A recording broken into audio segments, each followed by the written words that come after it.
Hi, and welcome to another exciting edition of Scarlet Betch. I'm Jason. And I'm Anthony. Again, just giving you a disclaimer. We're having some technical difficulties with our recording equipment, so we apologize if there's any glitches in audio or video. We will endeavor to make this better in the next time. We're sorry. I heart you. Yeah. So we just finished talking about a bunch of X-Men, so we thought we'd switch it up and talk about some super-powered people, not even super-powered people, other cool people in the comic world that came out in the last 2 weeks. I think we wanted to start out with Batgirl. Our favorite Stephanie Brown. Oh my goodness, the plot thickens. Batgirl has, they're kind of wrapping up the speedster villain story, but it ends up that there's some shadowy puppet master controlling what's going on, and this is all just part of his plan. I love the direction that Batgirl is going in. It's, when it started out, it seemed like it was going to be Barbara Gordon trained Stephanie Brown, but really quickly, after the first year, they just dropped that and were like, Stephanie Brown can handle herself. She's an adult. She's amazing. And Proxy is technically in this, but not really. It's all Stephanie Brown riding around in her transforming purple Hummer. It's not a Hummer, it's more like a Mini. Well, and we were saying that it's better than her original vehicle, which was basically a tampon with wheels, which is really awkward. Definitely, yeah. I didn't like that one. This one has guns that come out of the top, so cool. Yeah. I was very happy, and I'm very excited for the next. She put away the speedster using her cool special new batarangs, and now she's gonna fight someone with green armor. Cool. Oh, well, the one thing that I really enjoy about the Batgirl books, especially the artwork specifically, I believe that Dustin Nguyen is still doing the pencils at least, is that it's really fascinating because Dustin has been doing a lot of the covers for various Bat books, like Streets of Gotham, Batgirl, a few other Bat books, can't remember which one, Batman Beyond, and he's on covers for Generation Lost, and he's very iconic for his watercolors. But right now, it's just really fascinating when they ink his pencils and he doesn't do his watercolors, and it's just fascinating how much it changes the quality of the artwork. I just wanted to plug that and say it's interesting. Yeah. They definitely have a different art team now, or lighter, I think, and bouncier. Okay. Yeah, but it still works. Yeah, I don't think it's necessarily a step up at all. It might be down or sideways. It's still good. Brian is still bringing it. Everyone's very happy. So, let's talk about the Legion. Yeah. How? I don't know. I feel like it's something the Legion does. So the Legion.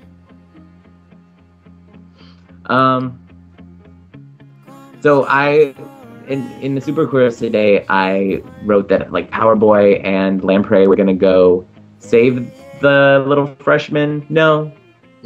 They're gonna go rescue an elephant, which they did poorly. I don't think they got a graduating grade, but I don't think they were really kicked out. I think they're going to go on some special assignments with some other, show that they can their Legion material. Cosmic Boy was there, which is always hot, and he didn't think they could make it. Night Girl was there, which is always amazing, and she was like, "Bitch, you didn't think I could make it for a long time, and look at me, I'm gonna kick asses." So yeah, it was good. Not a lot of. Very unfortunate. There was a lot of that little magic girl who is completely a Mary Sue, Deus Ex Machining everyone out of their situation. The chemical kid, so everyone was brought down because there was an evil chemical kid. And so last issue at the end, she killed everyone basically, they were all dying. And then, so Magic Girl magicked everything away. like, now we're all better and you're dead. Because magic is better than Kira! science. Phoenix down! Yeah. And then we got a backstory about actually like why she was able to do that. And it was because the Black Witch on another planet sent her all this aid, magical aid. She had a vision of her in trouble and sent it to her.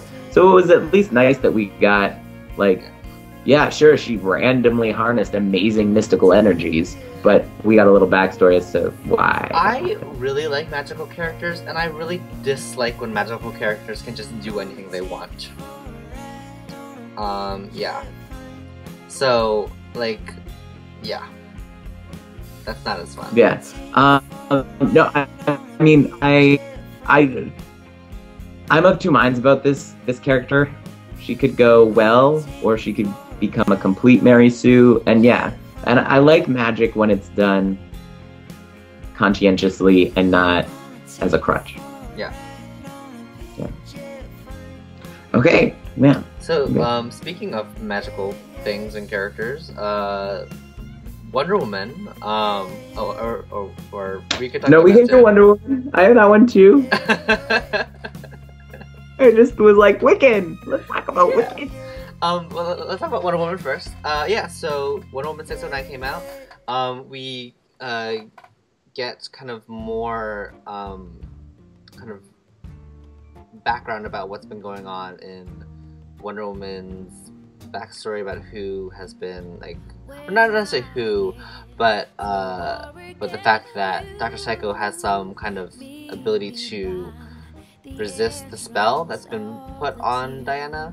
So he's able to remember her as she was, and I'm not really entirely sure why he's able to do that, because he talks about being able to send his consciousness into the past, and seeing that she has many incarnations throughout history, which seems a little weird and bizarre because,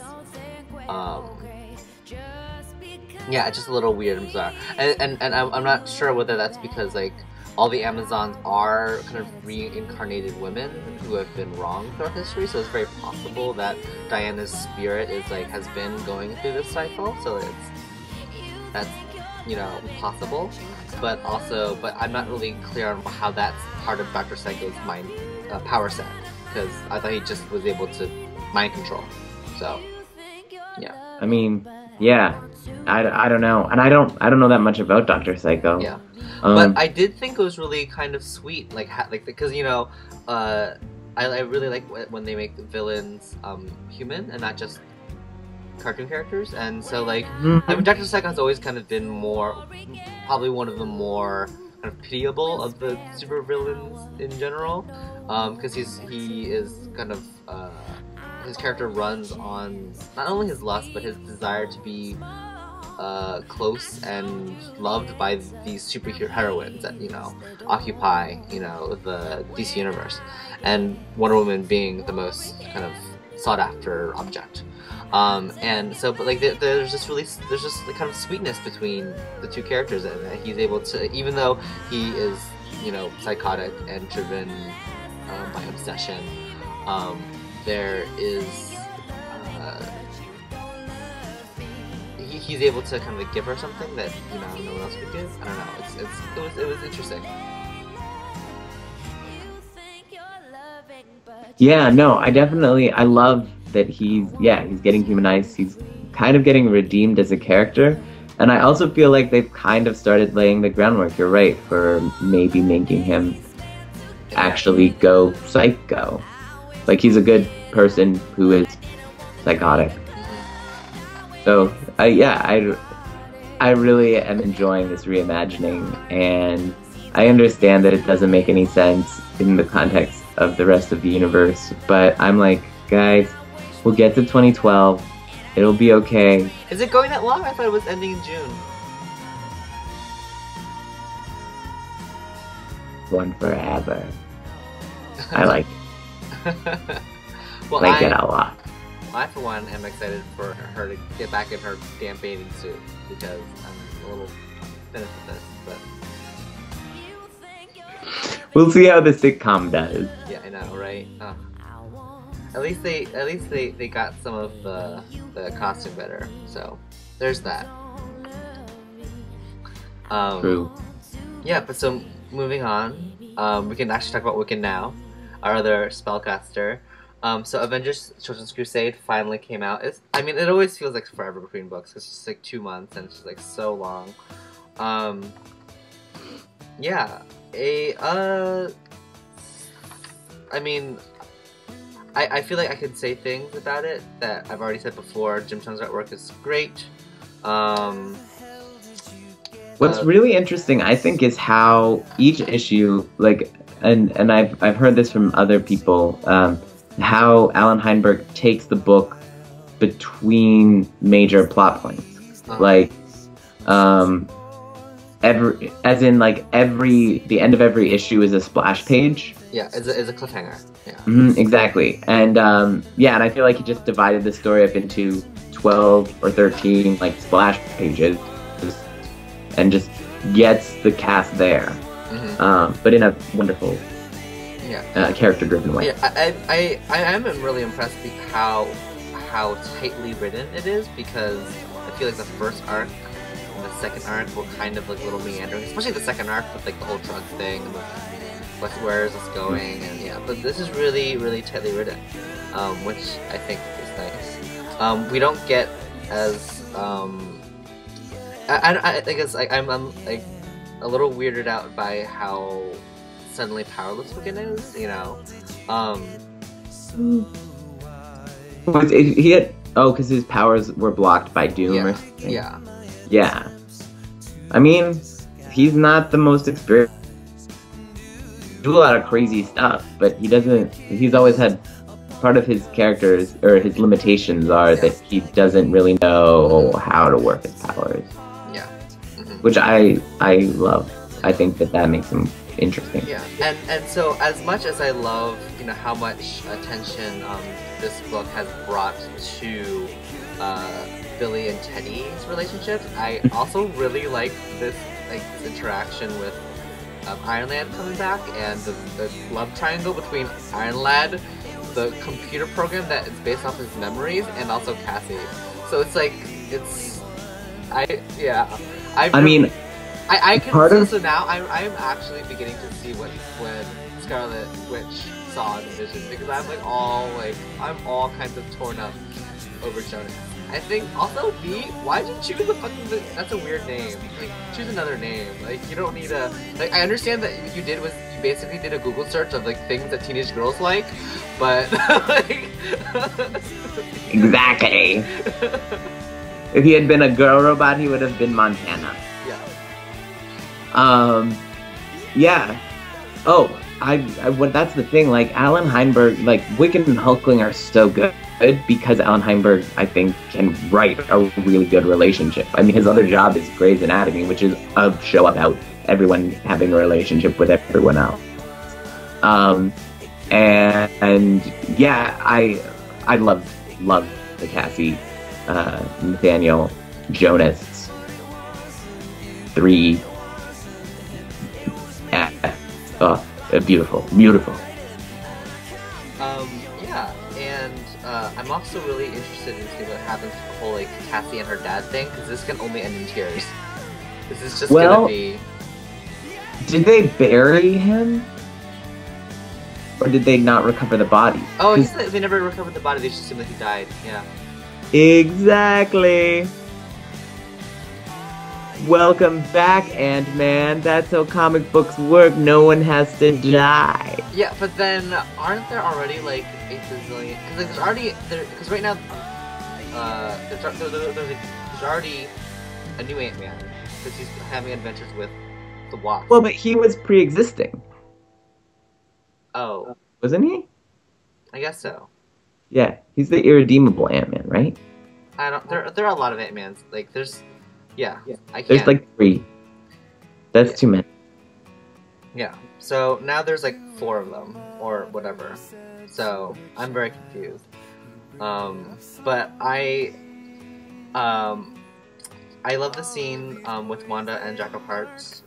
Even though I don't really know who Jack of Hearts is, or why he was able to blow up. But it was just really heartbreaking and like really sad. And I love that Wanda's back. I'm really Yeah. kind of terrified of what that means because like because they've just like created a situation in which Wanda can't viably exist in this universe without people killing her. You know, like so I don't really know. Exciting. And I'm hoping with such a the good showing with Cassie's love triangle, I hope that we get to see some more Hawkeye, Speed, and Patriot craziness. Yeah. Yeah. Yeah. Although I am interested in seeing like if Wanda goes back with Doom after this whole thing is like over and done with, because like that's some crazy amounts of magical shit right there. It was like all kinds of that's such a crazy relationship. Yeah, but at the same time, it really fits since I mean she was made to be like Magneto's hench person. So it just kind of fits. Yeah. I actually kind of like. I mean, again, I guess we have this theme where we're kind of like not reforming, but like adding depth to the villains. But like, I had never been interested in Doctor Doom before. I thought he was always kind of like the lamer of the Fantastic Four villains. I know he's kind of central to their storyline, but I was like, Victor Von Doom. He's a guy with a really bad sense of fashion. For a monarch. Like, you can do better than a knapsack, dude. Like, you rule Latveria, which is some random Balkan country or something. To be fair, it's a random Balkan country. Maybe he can't. If you can afford Doombots, you can afford more than a fucking knapsack. Doombots build themselves. Yeah, and then also, like, what never made sense to me is, like, if you can hire Harley Scarred, why can't you just magic yourself better? Or at least, like, it's like, there are things called glamours, like, this is not difficult. Illusions are not difficult for magical people. Like, this is not a problem. This is an easily overcome like hindrance. So I prefer to look like a robot. Yeah. Well, there's that. All I'm saying is, if I had magical powers, there'd be some shit going down. I mean, if you pull a Teddy, right? Like, yeah. Then I had shapeshifting powers. So I made myself muscly and hot. Totally. Oh, Hulkling. Billy's totally this like surfer dude. That's great. Yeah, well, so I think that's all we have to talk about, right? Unless you want to say anything else. No. Okay, great. Oh no, I do have something I want to say. Oh, yeah. Has everyone looked on the back of their comic book to see what the advertisement is? Oh yeah, Thor, super hot. I'm actually really excited about Thor now. Part of that is how not excited I am about Green Lantern. Yeah. I expected this thing to be completely switched because I was like Natalie Portman or whatever. But yeah, so I did not expect Thor to be like the movie I'm excited to see. But Chris Hemsworth, like, he put on the pounds in all the right ways. And I'm not usually kind of like the muscly, I'm not into the muscle boys, but like, I'll have me a slice of that cake. Yeah, I have to say, I am not at all gonna care about Fear itself because there's so many Asgardians in it. I don't. But I am definitely going to see Thor. Yeah. Yeah. And and Green Lantern. Like, I mean, I guess I'm gonna see it, but I kind of feel like everyone's like Ryan Reynolds is the hottest thing ever, but I'm like, well, he's pretty. I think his time has. He was really hot when he took off all his clothes in that Sandra Bullock movie. I mean, he's really hot. It's too bad that we won't see any of it because it's all CG now. Like, yeah, exactly. Who thought that was a good idea? Like, yeah, Captain America looks better. Also, I am not excited about that Deadpool movie that's coming out. Like, I don't know where they're gonna make any of that like decent. I have no idea. But that's like forever from now, right? 2014 or something like that. I don't know. Yeah. I don't think I'd probably be retired by then and senile. Yeah. Speaking, sorry, really quick. I'm not sure how we're doing on time, but I really wanted to add in about I don't like about how the cast of because I was hoping there'd be more additions to the Avengers cast, and like there really hasn't. And so like all we have is Scarlett Johansson, the lone woman in the Avengers, which is kind of disappointing because there are a lot of awesome female, It's all white men. yeah, all white men, and it's just like we couldn't have at least thrown in because I thought there was like. I thought there was like a Power Man, like Luke Cage thing being developed, and I was like, I guess not. So it's really kind of disappointing, and doesn't help Joss Whedon's kind of rap with like because there's a lot of like criticism over Buffy and how all the good guys are white and all the bad guys are black and other various ethnicities, and so it's like what? So yeah. Okay, well, Yeah. that's all we have to say right now, right? So thanks for tuning in, and check back next time. Oh, on the back, on the back of the DC comics. Oh, okay. It's Doctor Who. Oh. Ooh. I'm very excited. I don't know if any of that came through because of this camera, or this internet connection, or a combination of the two. But I'm very excited for Doctor Who. And now, I can bid you adieu. Adieu.